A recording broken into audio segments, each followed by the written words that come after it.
You'll follow it. Thank you. For the last 20 years, an Oklahoma mother and her two daughters have been healing after an armed robber murdered their family and friend and tried to kill them too. And with each court appearance and appeal, they're forced to relive it all over again. Last month, that man's clemency was denied. And tonight we hear from that mother and for the first time, her now adult daughters. Always smiling. The biggest, beautiful blue eyes, just like Gracie. And she loved my kids.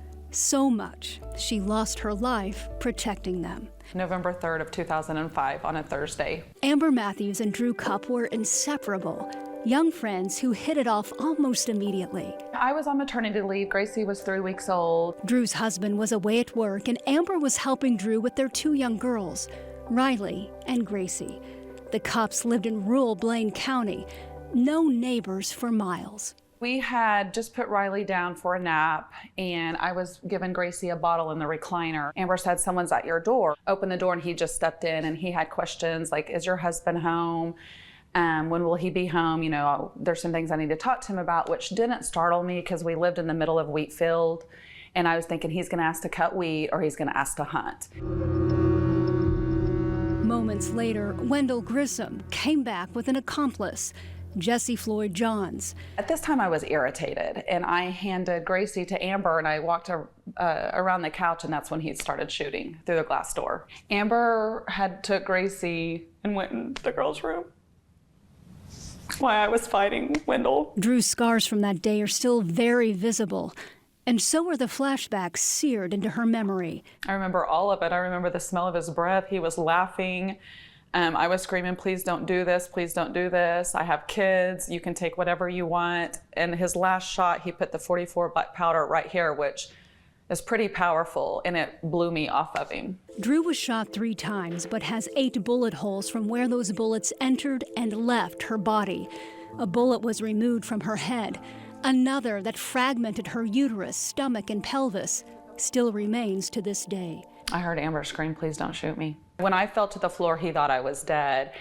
And running into the girls' room, he shot Amber immediately from afar.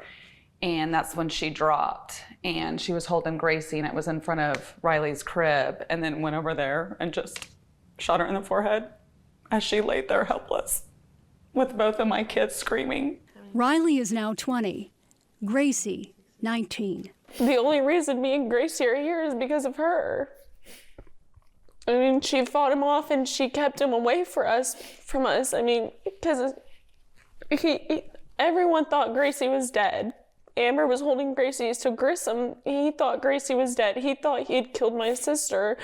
So he came in there to kill all of us. And it wasn't really until the clemency hearing where I got the pictures, the interviews. Pictures of the clothing she was wearing that day that first responders had to cut off, the crime scene, and interviews with Grissom throughout the years. You knew something bad was getting ready to happen.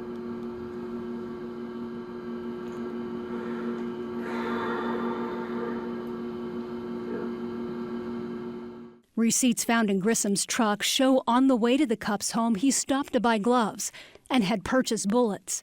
He described to investigators how he pulled into their driveway for a quick getaway. But Dreu ran outside, and Grissom's conveniently parked Chevy became her getaway vehicle. And after a few miles down the road, she flagged down oncoming traffic and called 911. Grissom was found hiding in a nearby creek bed. Johns was picked up hitchhiking. Grissom had a choice that day, and he made his decision. He was there to kill. Clemency was denied, something Grissom, now 56, wanted. He opted out of the hearing, appearing by video recording. He said that it's hard for him to travel. He has tendonitis in his wrist, and when he's shackled, it hurts his wrist. Well, I had 4 bullet holes in my wrist, and I showed up. Just like they did on that Thursday afternoon in 2005, Dreu, Rylee, and Gracie faced this day together. But tragedy struck again. My dad wasn't there because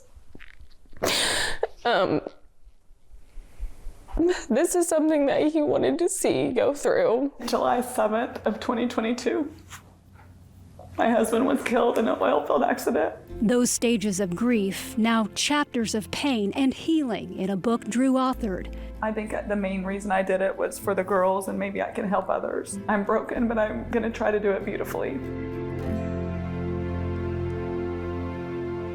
Johns was sentenced to life in prison without parole. Grissom's execution is set for this Thursday, March 20th.